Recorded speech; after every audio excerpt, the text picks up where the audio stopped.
Hello, dearies! Welcome to the last part I'm gonna do for Hexen. I finished Hexen last night, I think. It was last night.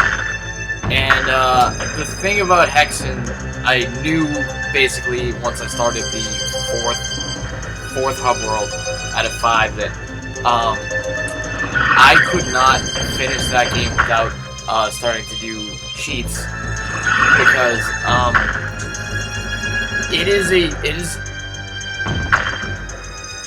it has a really steep difficulty curve that really starts to show itself around that section. I always like Sky Fox Beach. I think I said it. It reminds me of Sunny Star. It's a cool voice. What I've been really enjoying about Hexen is that it's different from a lot of Doom clones, because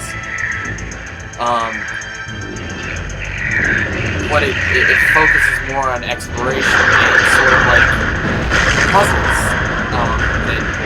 which aren't really puzzles. They're just kind of like go and you have to collect. You really fetch puzzle.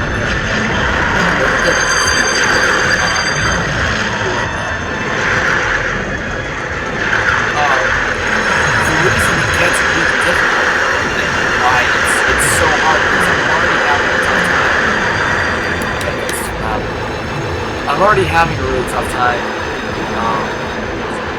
you know, having an entertaining Let's Play, basically, because I'm trying to know at all times where I have to go before I set out to go there. And if I realize which I usually do, that I don't actually know where I'm going, I have to check the guide. It was really boring and stupid. So, the reason it gets really difficult, it's already kind of exhausting and tough to do that when I'm just trying to make my own way through the game and just get to the next point where I feel like, all right, now I'll try and do a little bit of Let's Play. You can only play it for so long at for one stretch of time, because having to figure out where you're going kind of wears you out. And it gets really hard because you still have to figure out where you're going. You still have to figure out how the map is set up and how all the interweaving sub-levels are, and where all the stuff is that you need to get and in what order. And what happens is it becomes difficult, not because the puzzles become difficult, but because they just throw more and more enemies at you while you're trying to do that. And you step into a level, you start to step into like the 4th hub world, and you're overwhelmed. Because you're trying to stop and breathe and figure out what direction you want to head in, but you can't even really think to yourself because you're already being just bombarded by enemies. So it's a lot to take in. I'm not really trying to take away from it. It's just I will say it's something that is really tough to do all in one go. For that reason, because you get just kind of overwhelmed. So that would be why this is the last video, and I already did this and everything, having to use God mode and stuff just to make it through. I went and I did all the stuff. I'm just kind of going back to show off what I thought was really cool.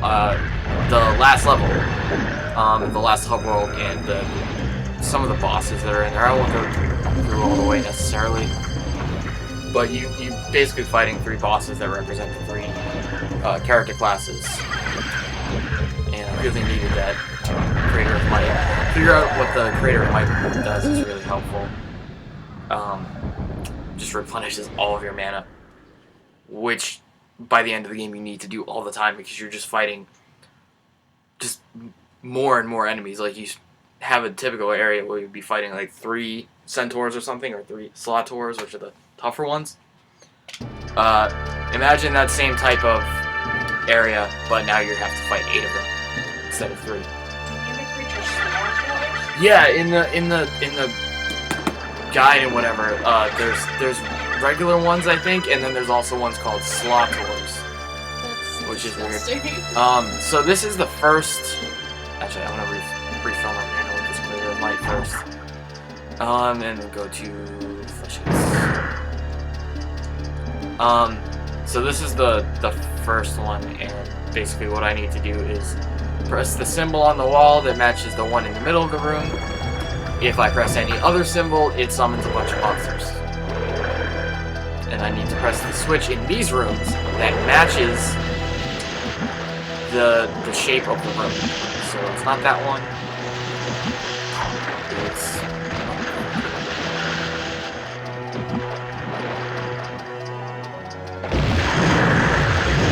no monster. There's not going to be a bunch of monsters at all. Oh.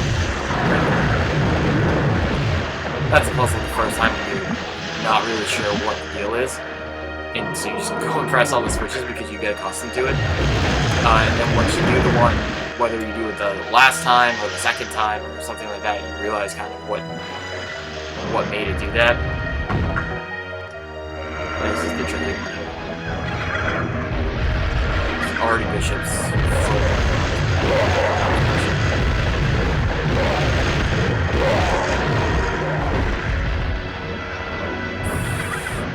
These bridges are fucking nerve-wracking.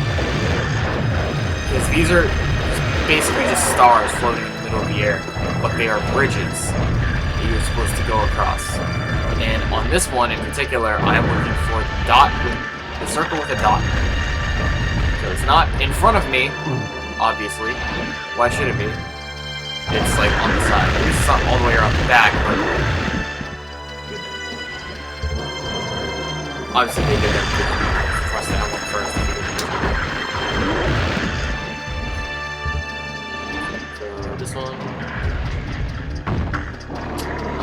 And then once I go through all 8 of these things, there's like 4 like this. Just came out. There's a boss fight, which is the person the cleric or the mage class. But yeah, you can see by just the sheer number of enemies I'm supposed to be fighting at the time. They jack that number a little bit too high for the style of game that this is. Like in Doom, I understand it because it's mostly just all about the combat. But the fact that there's an exploration and secondary features to it, it makes it really a lot tougher to get through as quickly. Whereas mine is in a way. So like I said, I'm not faulting it for that. It's more the fact that I have to do this. I'm trying to do this all at once. I'm trying to do a bunch of other things all at once. Collecting all the quartz flasks, even though I don't need it. Like at the end of Doom, I kind of just wanted to do this to show off the end bits.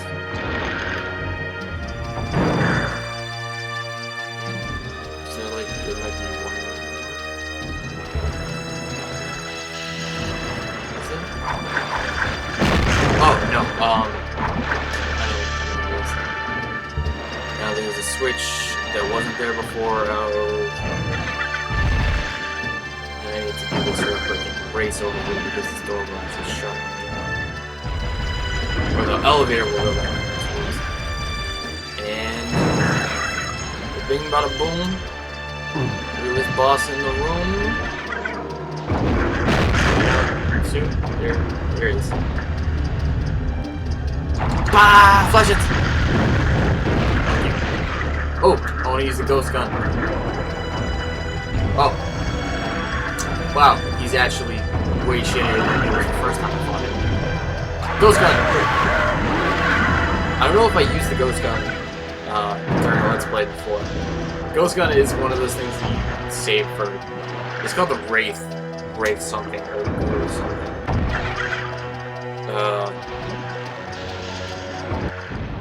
But it's a beast of a fucking weapon. It's really helpful when you do fight a bunch of things, but it's also tough because it depletes your mana supply like really, really, really fast. To show it off, like here, or I do it when I fight 15 centaur sloth tower things.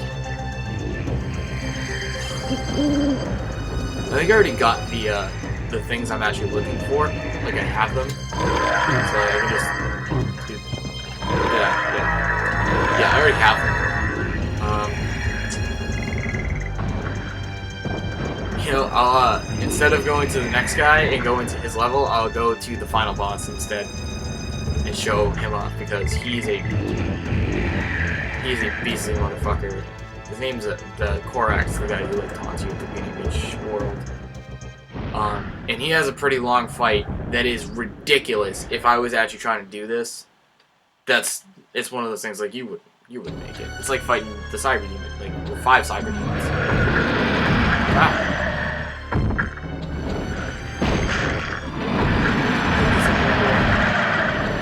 Yeah, there are gonna be a bunch of these.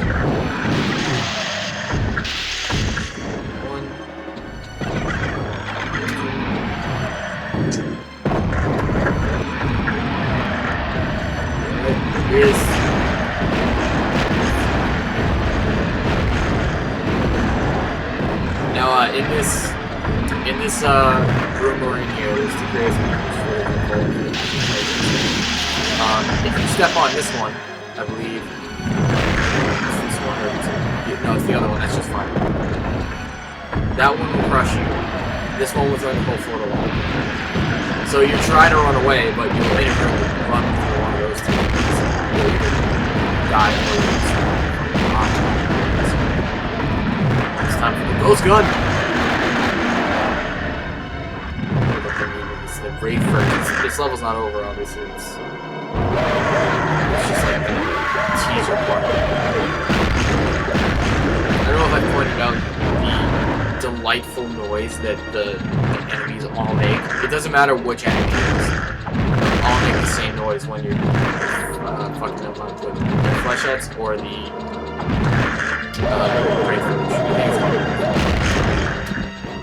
it's just that ridiculous high-pitched like squeal that they all make, even though everybody else in this usually, like any enemy, any boss, any character that actually verbalizes any sort of feeling in this game talks with like a deep guttural voice, but then when you do this to it, it's this high-pitched whine. It's like you kicked a puppy.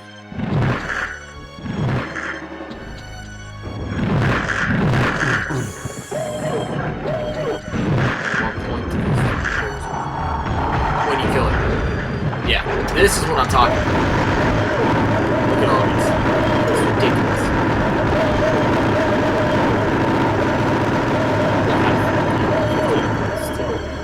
Actually, take care of it. Yeah. Oh. I don't like that about the item menu. That if you run out of one while you're trying to use a bunch, like the quartz flask or the fleshettes, they'll just go right to your next item and use it instantaneously. It's not like I keep track all the time of how many of these things I have, especially not the fleshettes. These are things I never used, which is why I'm not going to back up. Maybe it's green. I'll show you. It's called disc repulsion. Maybe it is. I don't think it hurts them though. It's basically what it is. It's just if you're getting ganged up on and you have the presence of mind to be able to like flick over to their spot on the weapons menu that quickly, then you can actually just push everybody back. It doesn't seem as helpful as I think they might be, at least not in my opinion.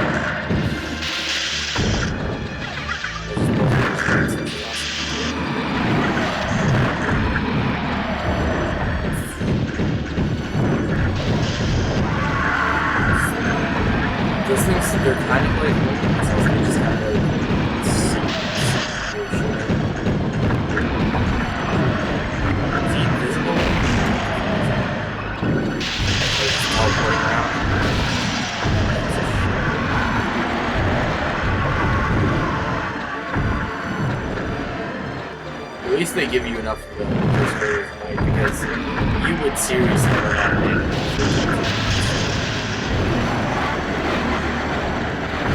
Especially when you rely on the rifles. Like I do. It's a ghost. Back up.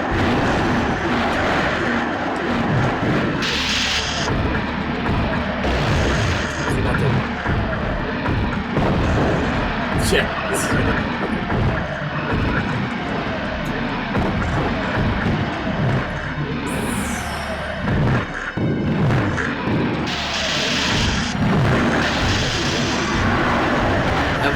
So I have 2 more of those things. Just fire this and